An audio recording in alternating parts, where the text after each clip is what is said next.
Hey everyone, I'm Daryl, and we're having an art class today! There's a lot of stuff about making art and being an artist that can help everyone else, even those who are not as passionate about the subject, but may need to take it to get a credit or two at school. And that's perfectly fine. So I hope that this video will help you out, as well as for today's topic, because we will be talking about art critique, giving them, getting them, and the do's and don'ts of art critiques. After all, everyone is familiar with critique. We get it based off of our actions or behaviors, or maybe on your work ethics or habits.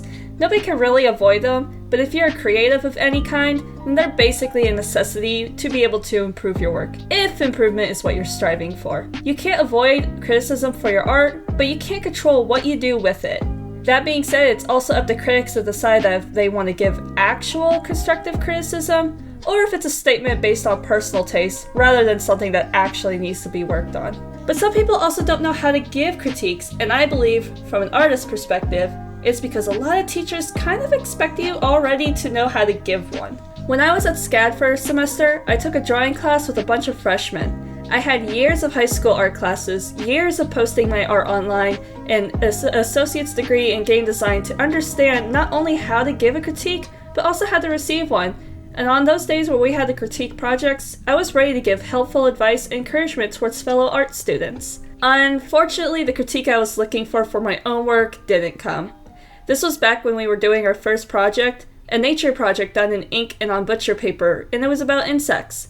This was the piece I did, and I had worked hard on it, spending many hours and 2.5 seasons of Breaking Bad to get it done. I was hoping to get some advice for improvement. This was art school after all, but most comments were from people talking about how good the assignment I did was, but actually gave very little input on what I excelled at and what could be improved on. It was a bit disappointing, but thinking about it later, critiquing art is not something I actually had a lot of teachers go over. My professor at that class talked a bit about it after our first critique, but most other teachers I had before and after her did not. I had some professors who wanted us to give critiques, but then would get mad if we actually pointed out the weaker aspects of a piece and gave suggestions on how to make it stronger, rather than only just giving praise. I don't think that's helpful at all, as giving critique, when done properly and respectively, isn't always a bad thing, and you give suggestions for improvement without dragging people down and making them feel bad about their work. Giving a proper critique is something I had to teach myself, and so I decided, why not make a video about it? And maybe it'll help someone else who has problems with criticizing artwork. But before we start with that, the art for today's video. This is a redraw of a Fallout 76 piece I did just before the game came out, when I was thinking about the character I wanted to play as. I'm a big fan of making characters and their personality and RPing like that through a game, no matter how big or little the impact the RPG sections of the game are, just so as long as they give me an avatar to create. With the current Fallout hype coming back, I was thinking about my old Fallout OCs and remembered a story this piece has involving art critiques. I figured it'd be fun to redraw it for this video. Now that it's out of the way, let's get started. The first thing I want to start with is a huge disclaimer, because when I originally pitched this video idea to people, I was getting responses and suggestions that was the exact opposite of what I was going for. I want this video to be educational and helpful towards every artist, not for the art style bashing, although this is 100% an AI sucks channel. I don't like AI art. AI art isn't art. It is just plagiarism that is tied up in a fancy little bow that I do not appreciate. So when bringing this video idea up with people, I had a lot of people suggest that I should draw bad art to use as references for negative critique, and that is not what this video is about. I find that very mean-spirited towards new artists whose skills may not be as developed as more experienced artists' skills would be, and I don't want this to be a good versus bad art style video. Everyone has different tastes and skill levels, and I don't want to bring someone down by going stick figure bad. So if you're looking for me to talk shit about bad art, you're not gonna get that here. And you shouldn't bring that energy into giving constructive critique either. There are people who are beginners, people who are slow improvers, and people who just might not care what suggestions you have for improvement. To them, this just might be a hobby, and they don't really want critique, they just want to draw for fun, and that's fine. I also want to note that there are some people who just can't handle critique, and that also is not a bad thing. RSD, or rejection sensitivity disorder, exists, and saying the wrong thing can crush an artist's heart if they are sensitive to critique. There are some situations, the biggest being art classes, where critique is unavoidable, but in those situations, it is up to the artist to decide how they want to take that critique and what to do with it. And in professional fields, unfortunately, it is also unavoidable to have someone critique your work. But you, the individual, can do everything in your power not to be rude, even if it's unintentional. Just as it's the artist's responsibility to take critique when they have to take critique, it is also the critic's responsibility to not be a dick about it, basically. So to start off, let's talk about when it is appropriate to critique someone's artwork. Now, it's difficult to avoid it in school and work because receiving critique helps improve, and that's important when working with a client. But the excuse to try to help an artist improve is also used as an excuse for people to give unsolicited critique. However, unlike a school or work setting, unsolicited critique is exactly what it is: unsolicited. A lot of artists may not be seeking tips for improvement, and if they are, the best thing to do is to wait for them to ask for it. It's different person to person, but most artists agree unsolicited critique is very, very rude. But Daryl, what if I want to point out a flaw in a piece now? Well, then the best thing to do is to slide into that artist's DMs or ask box and just ask. I know I'd rather have people ask if they could give a critique, and there's even YouTube accounts and websites where people willingly submit their art to gain some feedback on how to improve their work. But if you must ask, you gotta be careful about how you ask, because again, most people don't like unsolicited critique. For example, say someone left me an ask that said, "Hey Daryl, there's something wrong with that piece you just posted. Can I give you some advice?" I personally find it a bit rude. Although I don't know what they're going to say, the phrasing alone just doesn't make me want to hear what they say because it sounds like I just did a bad job. It's not a helpful way to ask. Even if they did ask, it made me less likely to want to hear what they have to say, and I may end up just feeling bad about the piece I did. Again, it varies from person to person, and this may not sound rude to you, but to me it does. But if I had an ask that said, "Hey Daryl, I loved that last piece you did, but I have some advice that could make it stronger. Would you mind if I shared?" Then I'd be happy to hear them out. This question takes the time to say that despite what needs to be fixed on it, they still enjoyed the art, and to try to leave an uplifting comment while also managing to ask if I was willing to have the weaker parts of the piece critiqued without unintentionally offending me. It doesn't need to have a paragraph of praise to butter me up for the faults of the art, but it acknowledges the work I put into it while also asking if they could suggest something to make it even better. That is how you politely ask somebody if they could give a critique. Now again, this is a personal preference to how I would like to have people ask me how I want them to ask if they could critique my artwork. You may find the first person asked less rude than the second person's. You may find them both fine, or you may find them both incredibly rude. But it all comes down to how you, the unsolicited critic, decide to ask permission to give a critique. If you find this helpful for asking on being able to give critique, there's other things you can add. Maybe talk about something you like in the piece you wish to critique when you ask, or show the artist that you took the time to actually look at it. Or talk about the characters or the setting if they're recognizable, just to show a little bit of appreciation to the artist that, although you see that there's room for improvement, you recognize the hard work they already had put into the art. But what if they say no, that they don't want to hear your critique even if you ask nicely? Well, the answer is easily: go on your way. Don't stop at go. Don't give advice anyways. Like I said, not everyone wants to create to improve, and some people may like doing their own thing, while others may just not be in the headspace for a critique right now. The best thing you can do as someone who views art is to just accept it and move on. Maybe there'll be a day down the line where they'll want advice, but if they're telling you, "No, don't give me advice about my art," then you just need to leave them to it, because that's what they want. And honestly, if you just give them critique anyway, it's very rude. Now, because someone is going to bring this up, I will mention that making an unsolicited critique is not the same as pointing out some kind of artistic way of inappropriately portraying a marginalized group. Harmful caricatures, hate art, things that are targeted towards different groups of people in harmful ways, things like that deserve to be critiqued, but it's also up to you to use your thinking skills to know how to go about it. There's a difference between a full-on bigot and someone who's learning how to draw people from groups that they may not be a part of, but on the other side, "it's in my style" is never an excuse, even if it's not intentional. If you don't know how to draw a certain group of people, or portray a certain culture, or what have you, get some references and do better. And now that you have an idea on how to approach someone and give a critique, let's talk about art school again, or art classes. You have to know how to give a critique, and giving a critique doesn't have to just be talking about the flaws of a piece. So let's dive in. Now, the very basic rule I follow for myself when critiquing someone's art is that for everything I want to critique about someone's piece, I give one compliment to something they did well in that piece. The reason for this is so that it's not necessarily just picking apart the parts of a piece that don't work, but also adding onto the parts that do work. It helps the artist figure out where they excel at and where they need to focus their improvement on. So let's look at the old Fallout 76 piece, for example. One of the things I still enjoy with this piece is the colors and how vivid the piece is. The contrast between color and tone allows my eye to draw towards Mothman and Maya, the character in the drawing, while also drawing my eyes to the moon and giving me some empty space to rest my eyes on from details.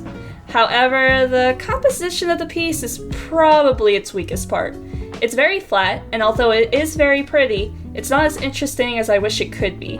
It also has a lot of empty space in the background, which is, again, pretty, but not as interesting as it could be. The important part of this, however, is suggesting how to improve, rather than just pointing out the flaws in a piece.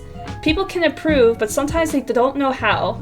Looking at the old Mothman and Maya piece again, the best way to fix its composition issues is to probably change the angle, which is what I did for the new version. Instead of a 2D linear view, I changed the perspective to be up from where Mothman is at, looking down at Maya instead of sideways towards her and Mothman.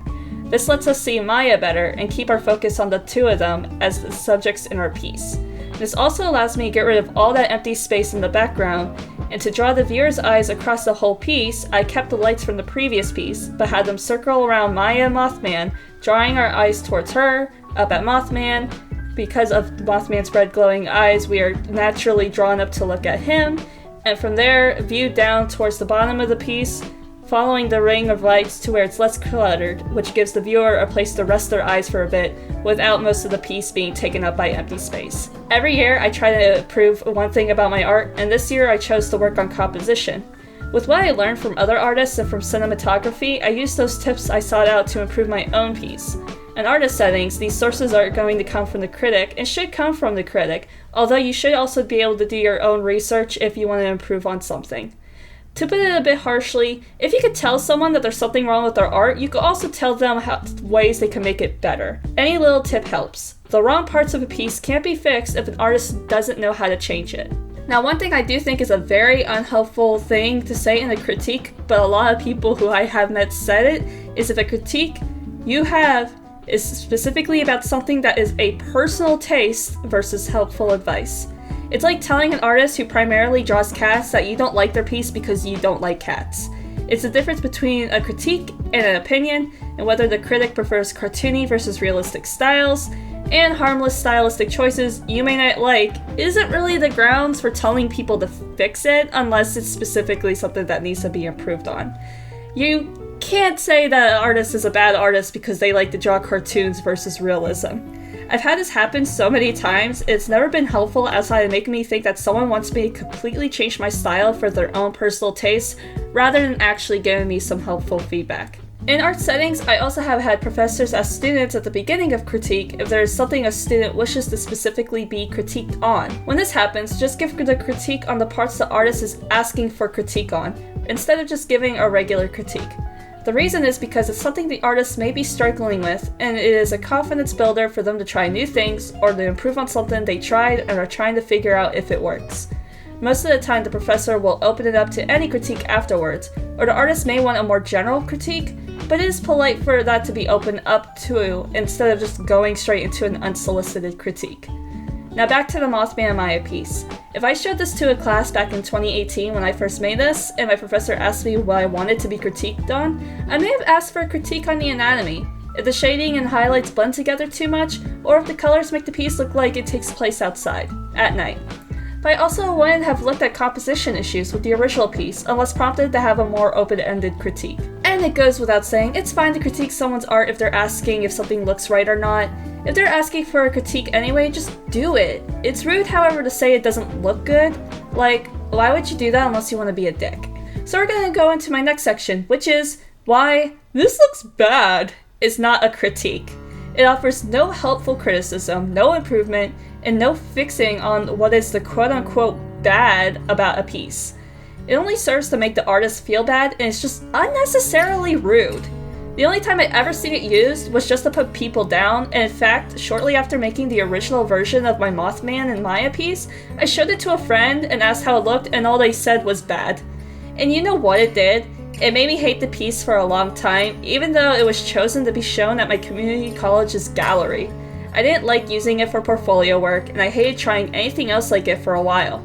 It didn't make me want to make it better, it just made me feel like shit. I got nothing out of it and it sucks. And imagine if it was someone with thinner skin than me having a friend say that to them. That is why I hate TikTok sometimes, because of the bashing on newer artists culture that is groomed on there.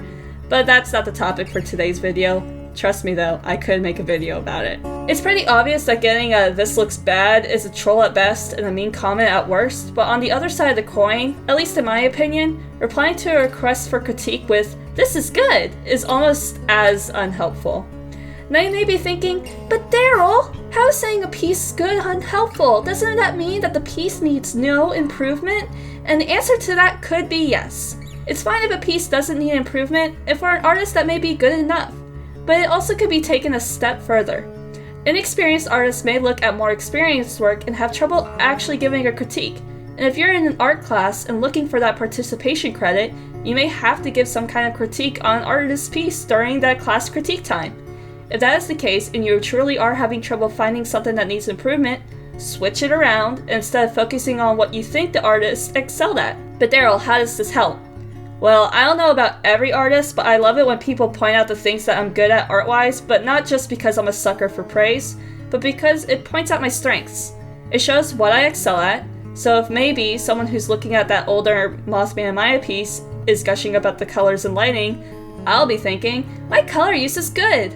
My lighting is good! Which can later lead to, I get a lot of compliments on my coloring, but never on my composition. Maybe I should work on that. The artist may not come to that conclusion immediately, but by pointing out the specifics of what the artist does good on a piece, it later can lead to helping an artist figure out what they can start improving on next. It's the difference between constructive and unconstructive criticism. Another thing I want to point out is when something that you may think doesn't work in a piece may be intentional on the artist's part. One thing I have seen on a lot of critiques is when something is critiqued on, there's a follow-up for some of the more confusing parts of a piece that may change the nature of the critique. For example, recently I had a final critique for the short 3D animated final film I did, "Help! We're horror protagonists!" And one of the responses I got was, why was the flashback sequence with the prequel film I did for the midterm at a lower frame size than the main film? I did that because the midterm film was rendered at a lower resolution, and because it was a flashback sequence, I thought by keeping the framing small when I loaded the video into the main file, with the additional dialogue in the scene, it make it clear that it's a flashback and not what's currently happening in the animation. That changed the critique from my classmates from being confused about the nature of that section of the film to giving suggestions on how what I made and what I was going for to read as that stronger. If you're an artist and are receiving a critique, it is okay to respond to the critique to give some additional context for anything that the critic may not be aware of or be confused by. This may clear some things up for them, and that may add to the critique with the critic giving some advice and suggestions to make what you're going for stronger. My class suggested that I should have put some kind of filter over the clips from the midterm final, and that I did by insert into the final to strongly suggest that it was indeed a flashback and not part of the current scene of the film. So now to summarize everything I talked about now. 1. Ask before giving an unsolicited critique, be polite about it, and if they say no, then go home. 2. The easiest way to critique someone's art without being rude is to say one thing you like about the piece for every improvement suggestion you want to give. If you don't have any improvement suggestions to give, talk about the aspects of the piece you like and why they work. 3. If you're going to critique someone's art piece for its flaws and give tips and ideas on how to improve it, if your critique is more of a personal taste than a flaw, then you need to reflect on whether or not that's actually a helpful comment to make or not. 4. If someone wants to critique on art piece but only a specific aspect of it, they then only give a critique for that specific aspect, unless they then encourage a more general critique. 5. This is bad and this is good are not helpful critiques. Find something you like about the piece or think needs to be improved on and comment on that, but these comments generally are unhelpful for an artist's growth. And 6. If you're an artist and you're getting a critique on a piece for something you did intentionally the way you did it, feel free to clarify it. It may help you and your critic understand your own work better. And that's the video! Let's take a look at a side-by-side comparison of the old 2018 Fallout 76 drawing I did and the new and improved one from this year of 2024. I already talked about the parts of the piece I decided need improvement and why, but let me know what you think down below in the comments section. I want to see you guys put your own critiquing skills to work. If you like what I do, feel free to subscribe. I love making art tutorials and tips videos and plan on making more in the future. You can also go check out my channel for one I did about Clip Studio Paint vector tools and how to use them. I have more art and Clip Studio Paint tutorials planned, so stick around for that along with my usual story time and narrative content. You can also check out my webcomic, The Shepherd of Oblivion, and In Harmony in the links down below. I have a Patreon as well as where I post pages of In Harmony 2 weeks early. That's all for this video. I'll talk to you all later. Bye!